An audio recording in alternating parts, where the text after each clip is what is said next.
ವೈದ್ಯರ ನಿರ್ಲಕ್ಷ್ಯದಿಂದ ಮಗು ಸಾವು ಬದುಕಿನ ಮಧ್ಯೆ ಹೋರಾಟ ಮಾಡ್ತಾ ಇರೋ ಆರೋಪ ಕೇಳಿ ಬರ್ತಾ ಇದೆ. ಕೋಲಾರದ ಆರ್ಎಲ್ ಜಾಲಪ್ಪ ಆಸ್ಪತ್ರೆ ಎದುರು ಪೋಷಕರು ಹಾಗೂ ಸಂಬಂಧಿಕರು ಪ್ರತಿಭಟನೆ ನಡೆಸಿ ವೈದ್ಯರ ವಿರುದ್ಧ ಆಕ್ರೋಶವನ್ನ ವ್ಯಕ್ತಪಡಿಸ್ತಾ ಇದ್ದಾರೆ. ಕೋಲಾರದ ಪುನೀತ್ ದಂಪತಿ 2 ದಿನಗಳ ಹಿಂದೆ ಗಂಡು ಮಗು ಜನ್ಮ ನೀಡಿದ್ದಾರೆ. ಹೆರಿಗೆ ವೇಳೆಯಲ್ಲಿ ಅವೈಜ್ಞಾನಿಕವಾಗಿ ಚಿಕಿತ್ಸೆ ನೀಡಿದ್ದಕ್ಕೆ ಮಗುವಿನ ಮೆದುಳಿನ ಮೇಲೆ ಪರಿಣಾಮ ಆಗಿದೆ ಅಂತ ಪೋಷಕರು ಆರೋಪಿಸಿದ್ದಾರೆ. ಮಗು ಜೀವದ ಬಗ್ಗೆ ವೈದ್ಯರು ಯಾವುದೇ ಮಾಹಿತಿ ನೀಡುತ್ತಿಲ್ಲ ಅಂತ ಜಾಲಪ್ಪ ಆಸ್ಪತ್ರೆ ಎದುರು ಪೋಷಕರು ಪ್ರತಿಭಟನೆ ನಡೆಸಿದ್ದಾರೆ. ಸಿಸರಿಂಗ್ ಮಾಡಿ ಅಂತ ನಾವು ರಿಕ್ವೆಸ್ಟ್ ಕೊಟ್ಟಿದ್ರೂ ಅವ್ರು ಮಾಡಿಲ್ಲ. ಈವನ್ ದೊಡ್ಡ ಸೀನಿಯರ್ ಡಾಕ್ಟ್ರು ಅವ್ರ ಜೂನಿಯರ್ಸ್ ಹೇಳಿದ್ದಾರೆ ಇದರ 2 hours ವೇಟ್ ಮಾಡಿ ಹಂಗಾಗಿಲ್ಲ ಅಂದರೆ ಮಗುನ ದಯವಿಟ್ಟು ನೀವು ಆಪರೇಷನ್ ಮಾಡಿ ಅಂತ. ಬಟ್ ಅವರು ಏನೂ ಮಾಡಿಲ್ಲ. ರೆಸ್ಪಾನ್ಸಿಬಿಲಿಟಿ ಇಲ್ದಿರ ಈ ಡೆಲಿವರಿ ಫೋರ್ಸ್ಫುಲ್ ಡೆಲಿವರಿ ಮಾಡಿದ್ದಾರೆ. 1 o'clock 3:30ವರೆಗೂ ಫೋರ್ಸ್ಫುಲ್ ಡೆಲಿವರಿ ಮಾಡಿದ್ದಾರೆ ನಮ್ಮ ವೈಫ್. ಮೈಸೂರಿನಲ್ಲಿ ಮೃತ ವೃದ್ಧೆಯ ಹೆಬ್ಬೆಟ್ಟು ಪಡೆದ ಪ್ರಕರಣ ಸಂಬಂಧ ವಿದ್ಯಾರಣ್ಯಪುರಂ ಪೊಲೀಸ್ ಠಾಣೆಯಲ್ಲಿ ಎಫ್ಐಆರ್ ದಾಖಲಾಗಿದೆ. ಕಾವ್ಯ ಎಂಬುವವರು ಕೊಟ್ಟ ದೂರಿನ ಅನ್ವಯ ಹೆಬ್ಬೆಟ್ಟು ಪಡೆದ ಸುರೇಶ್ ಎಂಬುವರ ಮೇಲೆ ಎಫ್ಐಆರ್ ದಾಖಲಾಗಿದೆ. ಹೆಬ್ಬೆಟ್ಟು ಪಡಿತಾ ಇರುವ ದೃಶ್ಯಗಳನ್ನು ಚಿತ್ರೀಕರಿಸಿದ್ದ ಕಾವ್ಯಗೆ ಸುರೇಶ್ ಬೆದರಿಕೆ ಹಾಕಿದ್ದ. ವಯೋಸಹಜವಾಗಿ ಮೃತಪಟ್ಟಿದ್ದ ಶ್ರೀರಾಪುರ ನಿವಾಸಿ ಜಯಮ್ಮ ಆಸ್ತಿ ಕಬಳಿಸಲು ಸುರೇಶ್ ಖಾಲಿ ಪತ್ರದ ಮೇಲೆ ಹೆಬ್ಬೆಟ್ಟು ಹಾಕಿಸಿದ್ದ.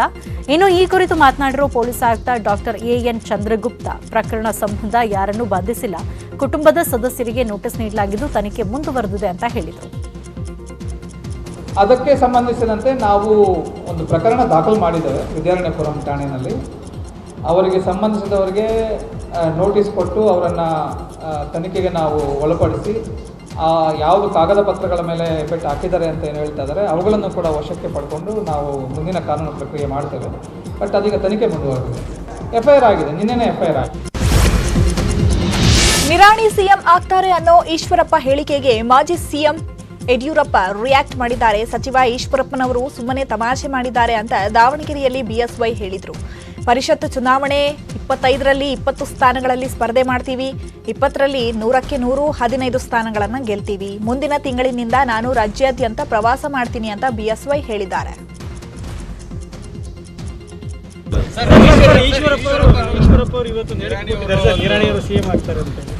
ತಮಾಷೆಗೆ ಹೇಳಿದ್ದೀನಿ ಅಂತ ಹೇಳಿದ್ರಲ್ಲ.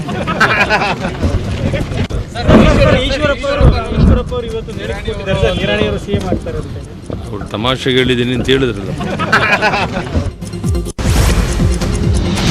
ಕುಂದಾನಗರಿ ಬೆಳಗಾವಿಯಲ್ಲಿ ಪರಿಷತ್ ಅಖಾಡ ದಿನೇ ದಿನೇ ರಂಗೇರ್ತಾ ಇದೆ. ಕೆಪಿಸಿಸಿ ಅಧ್ಯಕ್ಷ ಡಿಕೆ ಶಿವಕುಮಾರ್ ಇವತ್ತು ಬೆಳಗಾವಿಯ ಕಾಂಗ್ರೆಸ್ ಪದಾಧಿಕಾರಿಗಳ ಸಭೆಯನ್ನು ನಡೆಸಿದ್ರು. ಸಭೆ ಬಳಿಕ ಮಾತನಾಡಿದ ಡಿಕೆಶಿ ರಮೇಶ್ ಜಾರಕಿಹೊಳಿ ವಿರುದ್ಧ ಪರೋಕ್ಷವಾಗಿ ವಾಗ್ದಾಳಿ ನಡೆಸಿದ್ರು. ಫಸ್ಟ್ ಎಲೆಕ್ಷನ್ ನಂಟಸ್ತಿನ ವಿಶ್ವಾಸವನ್ನ ನಾವು ಯಾವುದೇ ಕಾರಣಕ್ಕೂ ಒಪ್ಪಲ್ಲ. ಯಾರನ್ನೂ ಕೂಡ ಭೇಟಿಗೆ ಅವಕಾಶ ಕೊಡಬೇಡಿ. ನಮ್ಮ ವೋಟ್ ಕಾಪಾಡಿ ಸಾಕು. ಸದ್ಯ ನಮ್ಮಲ್ಲಿ ಕ್ಲೀನ್ ಆಗಿದೆ, ಆ ಕೊಳಕು ನಮಗ್ ಬೇಡ ಅಂತ ಡಿಕೆಶಿ ಪರೋಕ್ಷವಾಗಿ ರಮೇಶ್ ಜಾರಕಿಹೊಳಿ ವಿರುದ್ಧ ವಾಗ್ದಾಳಿಯನ್ನ ನಡೆಸಿದ್ರು. ಇಲ್ಲ ಇಲ್ಲಿ ಇಟ್ಕೊಂಡು ಏನಾದ್ರು ಅವರು ಬಯಲ್ಪಡಿಸಿರುವಂತ ಕಡಿಮೆ ದೊಡ್ಡ ಸಾವುಕಾರ ಅಂತಾರೆ. ಯಾವ ಸಾವುಕಾರ ನಂಟಿಸ್ತಾರ ವಿಶ್ವಾಸ ಎಲ್ಲ ಈ ಎಲೆಕ್ಷನ್ ಅಲ್ಲಿ ಯಾರು ಕೂಡ ನಾವ್ಯಾರು ನೀವು ಬಸ್ ಯಾರು ಕೂಡ ನೀವು ಭೇಟಿ ಮಾಡಲಿಕ್ಕೆ ನಮ್ಮ ಓಟ್ ನಾವು ಕಾಪಾಡಿ ಸಾಕು. ಬಿಜೆಪಿಯವರು ಕೂಡ ಒಂದು ದೊಡ್ಡ ಪ್ರಾಣ ಸಂಕಟ ಆಗಿದೆ. ಬಹುಶಃ ಅವರು ಕೂಡ ಒಂದು ನಿಮ್ಮ ಜಿಲ್ಲೆಯ ಇಂಥ ಒಂದು ದುಷ್ಟ ರಾಜಕಾರಣಕ್ಕೆ ಕೊನೆ ಹೇಳಿದ್ದಾರೆ ಅಂತ ನಾನು ತಿಳ್ಕೊಂಡಿದ್ದೆ. ಅವ್ರು ಹೇಳಿದ್ದಾರೆ ಅವರು ಭವಿಷ್ಯ. ಕಟೀಲ್ ಭಯೋತ್ಪಾದಕ ಎಂದಿದ್ದ ಸಿದ್ದರಾಮಯ್ಯಗೆ ಸಚಿವ ರಾಮುಲು ತಿರುಗೇಟು ಕೊಟ್ಟಿದ್ದಾರೆ. ಉತ್ತರ ಕುಮಾರನ ಮಾತಿನಂತೆ ಸಿದ್ದರಾಮಯ್ಯ ಮಾತನಾಡಿದ್ದಾರೆ. ಸಿದ್ದರಾಮಯ್ಯಗೆ ಹಿಂದೂಗಳು ಭಯೋತ್ಪಾದಕರ ರೀತಿಯಲ್ಲಿ ಕಾಣ್ತಾರೆ. ಹಿಂದುತ್ವದ ಪರ, ಹಿಂದೂಗಳ ಪರ ಮಾತನಾಡಿದ್ರೆ ಭಯೋತ್ಪಾದಕರ ರೀತಿ ಕಾಣ್ತಾರೆ. ಕಾಂಗ್ರೆಸ್ ಪಕ್ಷಕ್ಕೆ ದೇಶದಲ್ಲಿ ಅಧಿಕಾರ ಇದ್ದಿದ್ರೆ ರಾಷ್ಟ್ರದ ಸ್ಥಿತಿ ಬೇರೆ ರೀತಿ ಇರ್ತಾ ಇತ್ತು ಅಂತ ರಾಮುಲು ಕಿಡಿಕಾರಿದ್ರು. ಯಾಕಂದ್ರೆ ಅವರಿಗೆ ಮುಂಚೆಯಿಂದ ಕೂಡ ಈ ರೀತಿ ಯಾರೋ ಒಬ್ಬರನ್ನ ಈ ರೀತಿ ಹಿಂದೂಗಳ ಪರವಾಗಿ ಹಿಂದುತ್ವದ ಒಂದು ಅಜೆಂಡಾ ಇಟ್ಕೊಂಡು ಹಿಂದೂಗಳು ಯಾರು ಹೋರಾಟವನ್ನು ಮಾಡ್ತಿದ್ರು ಅವ್ರ ಬಗ್ಗೆ ಈ ರೀತಿ ಮಾತಾಡ್ಕೊಂತ ಬಂದಿದ್ರೆ ಅವ್ರಿಗೆ ಹವ್ಯಾಸ ಆಗಿದೆ. ಯಾಕಂದ್ರೆ ಇವರೇನು ನಮ್ಮ ಬಗ್ಗೆ ಏನ್ ಭಯೋತ್ಪಾದಕರಂದು ಏನು ಹೇಳ್ತಾ ಇದ್ರು, ಇವರು ಈಗಿನ ಅಧಿಕಾರಿಗೇನು ಇದ್ದಿದ್ರಿಗಿನ ದೇಶದಲ್ಲಿ ಅಧಿಕಾರ ಇದ್ರಿಗಿನ ಇದೊಂದು ಒಂದು ಬೇರೆ ದೇಶಗಳಲ್ಲಿ ನೋಡ್ತಾ ಇದ್ದಲ್ಲ ಪರಿಸ್ಥಿತಿ ಏನಾಗ್ತಿದೆ ಅದೇ ರೀತಿ ಭಾರತ ಕೂಡ ಮಾಡಿರ್ತಿದ್ರು. ಭಾರತದಲ್ಲಿ ನರೇಂದ್ರ ಮೋದಿ ಜನಂತ ಸುರಕ್ಷಿತವಾದಂತ ಪ್ರಧಾನಮಂತ್ರಿ ಜೊತೆ ಇವತ್ತು ಕೆಲಸ ಮಾಡ್ತಾ ಅವ್ರ ಜೊತೆ ನಾವು ಇರೋ ಕಾರಣ ಸುಭದ್ರವಾಗಿ ನಾವು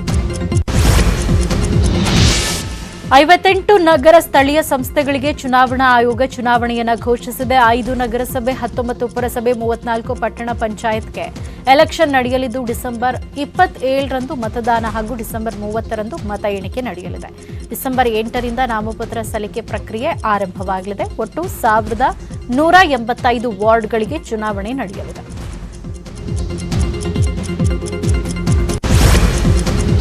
ಲೋಕಸಭೆ ಹಾಗೂ ರಾಜ್ಯಸಭೆಯಲ್ಲಿ ಕೃಷಿ ಕಾಯ್ದೆ ರದ್ದು ಮಸೂದೆ ಪಾಸ್ ಆಗಿದೆ. ಉಭಯ ಸದನಗಳಲ್ಲಿ ಹಳೆಯ 3 ಕೃಷಿ ಕಾಯ್ದೆಗಳನ್ನು ಸರ್ಕಾರ ವಾಪಸ್ ಪಡೆದುಕೊಂಡಿದೆ. ಅಧಿವೇಶನದ ಮೊದಲ ದಿನವೇ ಕೃಷಿ ಮಸೂದೆ ವಾಪಸ್ ಆಗಿದೆ. ಇನ್ನು ರಾಜ್ಯಸಭೆಯಲ್ಲಿ ಚರ್ಚೆಗೆ ಪಟ್ಟು ಹಿಡಿದು ಗದ್ದಲ ಎಬ್ಬಿಸಿದ್ದ 12 ಸಂಸದರನ್ನು ಅಮಾನತುಗೊಳಿಸಲಾಗಿದೆ. देश की जनता चाहती है सदन चले, आप जनता की अपेक्षा आकांक्षाओं को रखो, ज्वलंत मुद्दे सदन की कार्रवाई आज 12 बजे तक के लिए स्थगित की जाती है. नवंबर 2021 को ಮಳೆ ಹಾನಿ ವೀಕ್ಷಣೆ ವೇಳೆಯೂ ಮಾಜಿ ಸಚಿವ ರೇವಣ್ಣ ಅಪಹಾಸ್ಯ ಮಾಡಿದ್ದಾರೆ. ಹಾಸನ ಜಿಲ್ಲೆಯ ಹೊಳ್ನೇಸಿಪುರದ ಪಡುವಲಹಿಪ್ಪೆ ಗ್ರಾಮದಲ್ಲಿ ಬೆಳೆ ಹಾನಿ ಪ್ರದೇಶ ವೀಕ್ಷಣೆ ವೇಳೆ ಮನೆ ಕಳ್ಕೊಂಡಿರೋ ಮಹಿಳೆ ಮುಂದೆ ಎಚ್.ಡಿ. ರೇವಣ್ಣ, ನೀವು ನನಗೆ ವೋಟ್ ಹಾಕಿಲ್ವಲ್ಲಮ್ಮ ಅಂತ ಅಪಹಾಸ್ಯ ಮಾಡಿದ್ದಾರೆ. ಆಗ ನಿಮಗೆ ವೋಟ್ ಹಾಕೋದು ಅಂತ ಸಂತ್ರಸ್ತ ಮಹಿಳೆ ಪ್ರತಿಕ್ರಿಯಿಸಿದ್ದಾರೆ.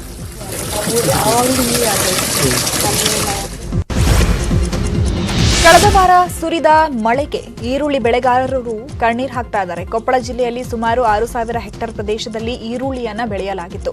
ಕಳೆದ ವಾರ ಮಳೆಗೆ ಸುಮಾರು 3,000 ಹೆಕ್ಟೇರ್ ಪ್ರದೇಶದಲ್ಲಿ ಬೆಳೆದಿದ್ದ ಈರುಳ್ಳಿ ನಾಶವಾಗಿದೆ. ಅಲ್ಲದೆ ಕೊಯ್ಲು ಮಾಡಿದ ಈರುಳ್ಳಿ ಅತ್ಯಂತ ಕಡಿಮೆ ದರಕ್ಕೆ ಮಾರಾಟವಾಗ್ತಾ ಇದೆ. ಇದರಿಂದ ಬೇಸತ್ತ ರೈತ ಈರುಳ್ಳಿಯನ್ನ ಹೊಲದಲ್ಲಿಯೇ ಕೊಳೆಯಲು ಬಿಟ್ಟಿದ್ದಾನೆ. ಸರ್ಕಾರ ಕೂಡಲೇ ನಮಗೆ ಸೂಕ್ತ ಪರಿಹಾರ ನೀಡಬೇಕು ಅಂತ ಆಗ್ರಹಿಸಿದ್ದಾರೆ.